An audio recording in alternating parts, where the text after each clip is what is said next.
하나님 말씀은 사무엘상 8장 10절에서 18절까지 말씀입니다. 사무엘상 8장 10절에서 18절까지 우리 함께 같이 읽겠습니다. 사무엘이 왕을 요구하는 백성에게 여호와의 모든 말씀을 말하여 이르되 너희를 다스릴 왕의 제도는 이러하니라. 그가 너희 아들들을 데려다가 그의 병거와 말을 어거하게 하리니 그들이 그 병거 앞에서 달릴 것이며 그가 또 너희의 아들들을 천부장과 오십부장을 삼을 것이며 자기 밭을 갈게 하고 자기 추수를 하게 할 것이며 자기 무기와 병거의 장비도 만들게 할 것이며 그가 또 너희의 딸들을 데려다가 향료 만드는 자와 요리하는 자와 떡 굽는 자로 삼을 것이며 그가 또 너희의 밭과 포도원과 감람원에서 제일 좋은 것을 가져다가 자기의 신하들에게 줄 것이며 그가 또 너희의 곡식과 포도원 소산의 11조를 거두어 자기의 관리와 신하에게 줄 것이며 그가 또 너희의 노비와 가장 아름다운 소년과 나귀들을 끌어다가 자기 일을 시킬 것이며 너희의 양떼의 10분의 1을 거두어 가리니 너희가 그 종에 될 것이라. 그 날에 너희는 너희가 택한 왕으로 말미암아 부르짖되 그날에 여호와께서 너희에게 응답하지 아니하시리라 하니. 아멘. 이들이 왕을 세웠을 때 과연 그들에게 유익이 어떤 유익이 되겠는가? 오히려 해가 된다는 거죠. 그래서 여기에 보면은 지금 우리가 읽은 10절에서 18절까지의 그 본문을 보면은 하나님 얘기가 없습니다. 하나도 없습니다. 그래서 오직 너희들 얘기입니다. 너희의. 그래서 너희의 아들들, 너희 재산, 뭐 너희의 무엇에서 전부 너희에 대한 염려뿐입니다. 그러니까 사무엘 통해서 주시는 이 하나님 말씀의 중심이 그저 하나님은 그 장로들, 이스라엘 백성들에게 있음을 강조하고 있습니다. 그러니까 뭐 지금 왕을 세워라 마라, 세웠을 때 뭐 유익이 어떻고 뭐 그 해가 어떻고 이런 것이 아니라 지금 여기에는 온통 장로들이 요구한 그 내용이 실상이 무엇인가를 가르쳐 줍니다. 우리도 이럴 때가 있습니다. 기도하고 또 하나님께 무엇인가를 이제 구할 때는 그것이 우리에게 유익이 된다고 생각을 해서 구합니다. 그래서 또 꼭 필요한 것이어서 구하지요. 그런데 우리가 구하는 그것의 실상이 무엇인지를 모르고 구할 수 있습니다. 우리가 생각할 땐 그것이 우리에게 꼭 필요한 것이라고 생각을 해서 구하니까요. 그럴 때 하나님께서 지금 여기에서는 사무엘을 통해서 하나님께서 말씀하셨습니다만 우리들에게 기도 가운데 그런 지혜를 주시기도 하죠. 또 그것이 우리에게 이롭지 않다라고 하는 것을 깨달을 수 있는 여러 가지 방편으로 우리에게 그런 깨달음을 주십니다. 지금 여기에서도 왕을, 그러니까 사람을 왕으로 세웠을 경우에 그래서 그 왕으로 하여금 그 왕이 갖는 권리에 대해서 이야기를 하는 겁니다. 여기서 이제 왕의 제도는 이러하니라 11절에서 말했는데 그래서 그 제도라고 하는 것은 그 왕의 권리. 너희들이 이렇게 왕을 세우면 그 왕에게는 이런 권리가 있는 것이다. 이거를 이제 뭐 요약을 하면 네 가지 정도로 요약을 할 수 있을 것 같아요. 뭐 첫째로는 백성들의 그 아들과 딸들을 징집할 수 있다라는 겁니다.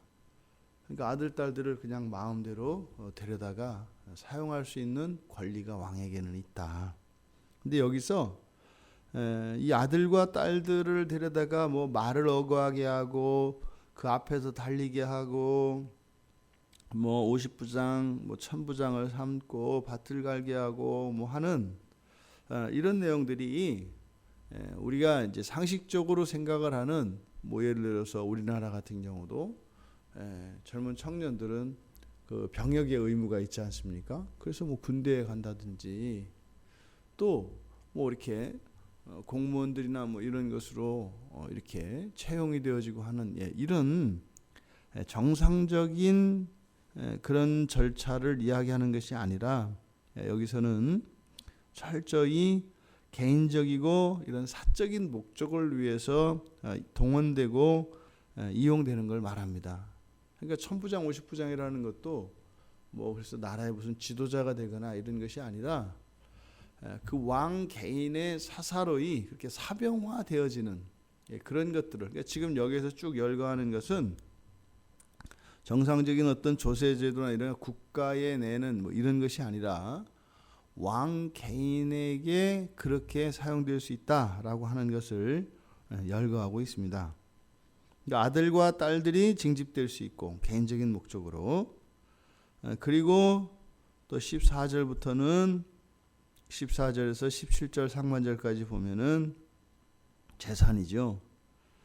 그리고 곡식과 과일의 소산, 그리고 가축, 이것은 이제 그 재산과 그 소득, 모든 소득을 가져갈 수 있다라는 겁니다. 그리고 또 그런 것들을 징용해서, 그러니까 강제로 가져다가 사용할 수 있고, 또 수확해서 거두어들인 1년 내에 거두어들인 그 소출, 그 소산을 또 세금으로 먹여서 가져갈 수 있다는 거죠. 민수기 36장 7절에 보면 왕이라 할지라도 이 고대 히브리 사회에서, 그러니까 유대인들에게 있어서 이 사유재산이라고 하는 것은 보장이 됩니다. 근데 그것은 하나님으로부터 주어진 것이기 때문에 1차적으로 지파, 각 지파, 그리고 각 지파에서도 각 가족별로 그 재산이 보장이 됩니다. 그거는 왕이라고 해서 그런 사유재산을 함부로 강탈할 수 있는 게 아니에요. 그렇게 할 수 없도록 율법은 정확하게 규정을 하고 있습니다. 그런데 왕이 생기면 어떻게 한다는 거예요? 그 왕이 개인의 재산과 이 소유 모든 것을 마음대로 할 수 있는 권리가 생긴다라고 하는 겁니다. 뭐 왕이 되는 사람은 좋겠습니다만 왕을 제외한 모든 사람은 왕에게 이 모든 것이 소유권이 다 넘어간다라고 하는 것을 의미합니다. 그리고 나서 이제 17절 하반절을 보면, 그러니까 너희가 뭐 이제 그의 종이 될 것이다, 이제 이렇게 얘기를 합니다. 그래서 그냥 소유권, 그러니까 자기가 가지고 있는 어떤 재산, 자녀들, 이것뿐만 아니라 너희들이 그의 종이 될 것이다. 종은 뭐예요? 소유지요. 그러니까 지금 왕을 세운다고 하는 게 이런 거다라고 지금 가르쳐 주시는 거거든요. 그러니까 사실은 하나님 입장에서는 뭐라는 거예요? 이해가 되지 않는다는 거예요. 야, 이렇게 하면 오히려 너희들이 도움을 받고 유익이 되는 것이 아니라 너희들의 아들, 딸들도 다 뺏기고 재산도 뺏기고 너도 종이 되는 건데 이거를 너희가 지금 알고 하는 거냐? 이렇게 이제 되물으시는 거죠. 그리고 그것이 이제 실제적으로 그들의 삶 속에 또 어떤 일이 일어나는가? 이제 관계적인 측면에서 이야기를 합니다. 그날에는 너희는 너희가 택한 왕으로 말미암아 부르짖되, 이건 무슨 말이에요? 그 왕으로 인해서 아주 고초가 심할 거라는 겁니다. 고생이 심할 거라는 겁니다. 그래서 어떻게 해요? 도와달라고, 누군가에게 도와달라고 도움을 청할 거다. 근데 이때 사실은 그 도와달라고 요청하는 대상이 누구겠어요? 지금 왕을 세워달라고 하는 하나님께 했던 것처럼 그때 가서는 뭐예요? 없던 걸로 해주세요, 이거겠죠. 지금은 이렇게 네가 왕을 달라고 하는데 너희들이 막상 세워놓고 나면 제발 이 왕을 좀 데려가십시오, 없던 걸로 합시다, 이렇게 할 거라는 거예요. 그러면 지금은 왕을 요구하는 너희들의 그 청을 들어줄 수도 있고 안 들어줄 수도 있지만, 근데 일단 왕을 너희들이 세우고 나면 그때는 내가 너희들에게 응답할 수가 없다. 이것이 인격적인 관계의 특징입니다. 일단 관계를 맺고 나면, 자발적으로 자기 동의에 의해서 이런 관계가 맺어지고 나면 어느 일방에 의해서 이거를 막 끊어낼 수가 있는 그런 게 아니에요. 죄가 그렇죠. 우리가 한번 하나님을 떠나서 이 세상과 죄와 이렇게 관계를 맺어버리면 그게 뭐 그때 어느 순간에 가서 이거 아니네, 돌이켜야지, 없던 거로 합시다, 이렇게 되는 게 아니다 이 말이에요. 이거 보세요. 그 저 무슨 조직폭력배나 이런 데도 보면은 거기 들어갔다 나올 때 보면은 보복당하고 이렇게 막 엄청나게 참 뭐 끔찍한 일을 당하고 나오잖아요. 그게 조직의 쓴맛이거든요. 그런 거예요. 이게 그냥 뭐 한번 호기심이 있어서 한번 해보고 가다 뭐 아니면 돌아오면 되죠. 뭐 이런 게 아니에요. 이 세상에는 반드시 대가가 필요하다니까요. 그러니까 복음만이 우리에게 거저 대가 없이 주어지지, 하나님이 주시는 그 복음 외에 그 모든 것은 다 대가가 있습니다. 언젠가는 그걸 다 치르게 되어 있다 이 말이에요. 그러니까 지금 요구하는 왕이라고 하는 것은 어마어마한 이런 대가를 치르는 것이다. 그런데 더더군다나 이것은 어떻게 해요? 물릴 수가 없다. 그래서 응답하시지 않겠다라고 말씀하시는 것은 뭐 화가 나서 뭐 니들이 날 버렸으니까 뭐 안 해, 뭐 이런 것이 아니라 이런 관계 안에 일어나는 원리에 대해서 말씀을 해주시는 것입니다. 그러니까 왜 응답을 안 해요? 왕으로 삼는다는 것은 사실 뭐예요? 그 주권 안으로 들어간다 이 말이에요. 그러면은 이제는 지금은 여호와의 종이지요. 하지만 자유를 누리고 있죠. 오히려 여호와로부터 복을 받으며 은혜 안에서 살아가고 있죠. 그런데 여호와가 아닌 사람을 왕으로 세우게 되면 이제는 소유권 자체가 그 사람에게 넘어가고, 그래서 그때는 너희에게는 그런 권세가 있다 없다? 없다는 거예요. 그런데 하나님에게 속한 자들은요, 자유의지가 있어요. 하나님의 소유인 것은 맞는데 하나님 백성들에게는 자유의지가 있어서 심지어는 하나님의 종임에도 불구하고 하나님을 버릴 수가 있어요. 그러니까 사람 사이에서 맺어지는 이 주종관계와 하나님과 사람 사이에서 맺어지는 주종관계는 성격이 판이하게 다릅니다. 오히려 하나님과 맺고 있는 이 주종관계는 종이 주인 머리 위에 서요. 그런데 사람 관계에서 생기는 주종관계는 그렇지 않다는 것이에요. 그러니까 이거를 오해한단 말이죠. 사람을 왕으로 섬긴 사람 사이에 생긴 이 주종관계는 절대적으로 복종하게 합니다. 왜요? 그렇지 않으면 거기에는 분명히 거기에 대한 응징이 있기 때문에 복종하지 않을 수가 없어요.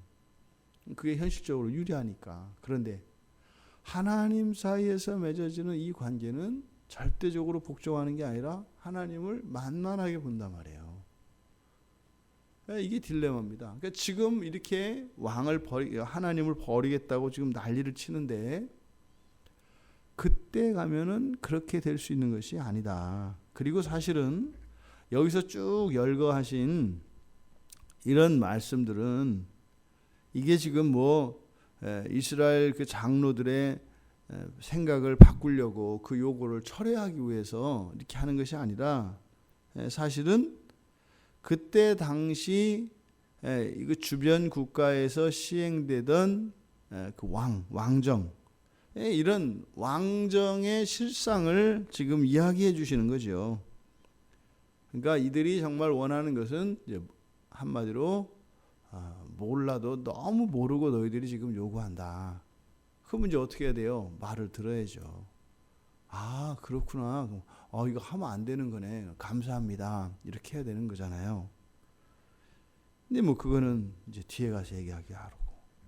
근데 이렇게 지금 이런 왜 왕의 제도가 이런 해악을 줄까? 실제로 우리의 삶 속에서 어떤 제도라고 하는 것이 뭐 이렇게 악한 제도가 있고 또 반대로 선한 제도가 있을까? 그렇지 않죠. 그렇지 않죠. 그 제도라고 하는 것은, 그러니까 인간이 만들어내는 모든 것은 뭐 어떤 가치가 사실은 다 중립적입니다. 하기 나름이에요. 하기 나름. 선한 것은 하나님 아버지 한 분이시죠.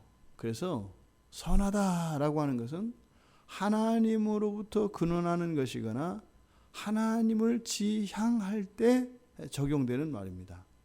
그 외에 어떤 것들은 선하지 않습니다. 그러니까 사람이 생긴 것, 사람이 만들어 놓은 또 사람이 추구하는 이 모든 것은 그래서 엄격히 말하면 악하지요. 하지만 사람이 만들어내는 그 어떤 것들, 그것은 무엇인가를 가지고, 심지어는 제도도 우리의 생각과 지식을 가지고 만들어내잖아요. 그러니까 우리가 무엇을 만들기 위해서 소용되어지는 그것들은 다 하나님으로부터 온 것이거든요. 그래서 그것 자체는 가치가 중립적입니다. 그러니까 선하다 악하다 할 수가 없어요. 그러니까 그걸 가지고 하나님을 추구하면서 갈 수도 있고 오히려 하나님을 등지고 배항해서 갈 수도 있고 그런 거죠. 그러니까 이 왕정 자체가 그렇게 나쁘고 악한 그런 것은 아니죠. 근데 이러한 원인이 이렇게 계속 나쁜 이런 부정적인 효과들, 이런 해악들이 왜 생겨나는가? 그것은 사람이 스스로 택했기 때문이며 또 사람이 자기를 위하여 그렇게 왕을 세웠기 때문입니다. 왕을 세우는데 사람이 택하고 사람을 위하여 세우기 때문에 그것은 결국은 어떻다? 그것은 선할 수가 없고 악할 수밖에 없다라고 하는 것입니다. 우리가 이 세상을 살아가며 잊지 말아야 할 것이 이것입니다. 선, 악. 이것은 하나님과 관계되어진 것은 선합니다. 그 하나님을 향하여 가는 것은 선합니다. 그렇지 않으면 다 악합니다. 우리가 또 보통 선, 악을 이야기하면 도덕적인 기준을 가지고 판단하려고 하기 때문에 이게 잘 안 받아들여지는 거예요.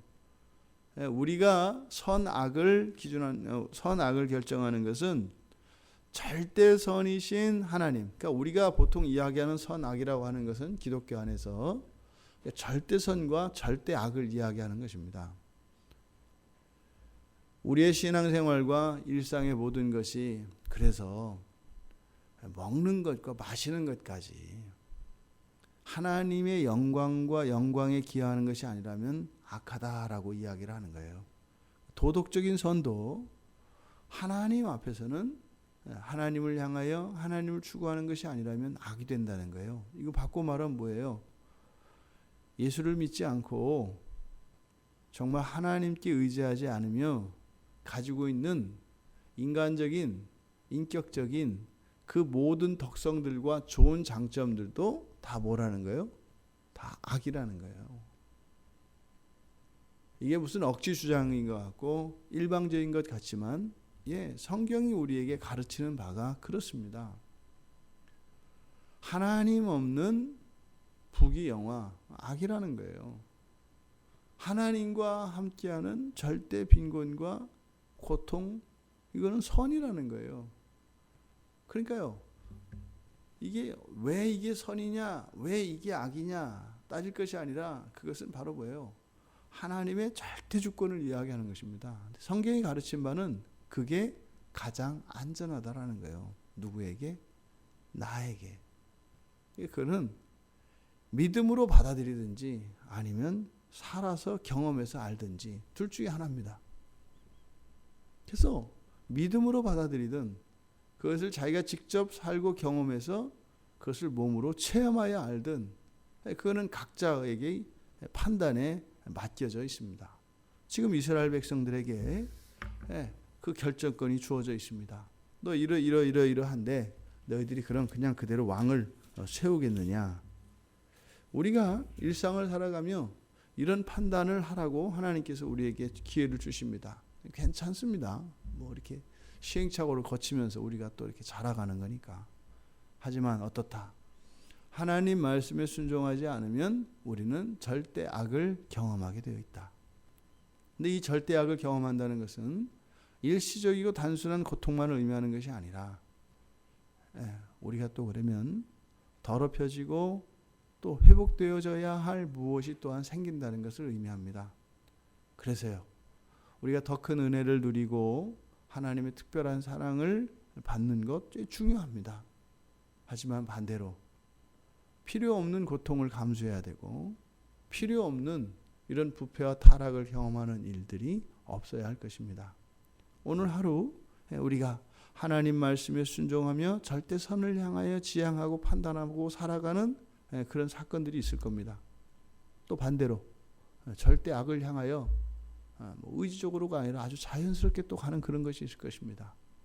오늘 하루 우리의 일상을 깨어있는 정신으로, 그래서 정말 하나님이 원하시는, 하나님은 하나님 자녀들이 고통 가운데 있는 것을 원치 않으시죠. 하나님이 인도하시는 그 선하신 길로 이 한날 하나님께 찬양과 감사가 마르지 않는 복된 날이 되시기를 주님의 이름으로 축원합니다. 하나님, 저희들이 알지 못하고 하나님께 구할 때 사무엘을 통하여 가르쳐 주셨던 것처럼 저희들의 어리석음을 깨닫게 하여 주시고 저희들의 무지로 인하여 저희들이 괜한 고생길에 들어서지 않도록 하나님 인도하여 주십시오. 하나님은 유일하시며 절대적인 선한 분이심을 믿습니다. 하나님께서 저희를 위하여 예비하신 선한 삶을 추구하며 살아가는 복된 저희들이 될 수 있도록 도와주시옵소서. 예수님의 이름으로 기도드리옵나이다. 아멘.